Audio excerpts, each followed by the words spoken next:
آج ہم دیکھیں کہ اللہ ذوالجلال نے ماں کے قدموں تلے جنت کیوں رکھی ہے۔ دیکھیں یہ کتنا بڑا ایک اللہ نے ماں کو یہ مقام دے دیا ہے کہ اللہ نے ماں کے قدموں تلے جنت ہی رکھ دی۔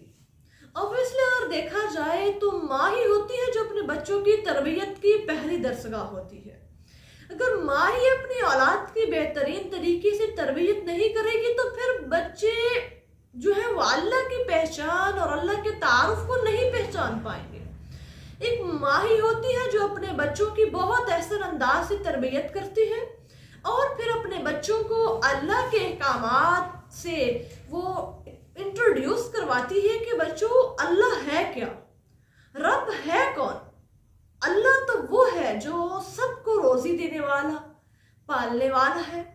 ایک ماں ہوتی ہے جو اپنے بچے کو اللہ کی پہچان دیتی ہے تو اللہ فرماتے ہیں اس لیے میں نے ماں کے قدموں تلے جنت رکھی ہے۔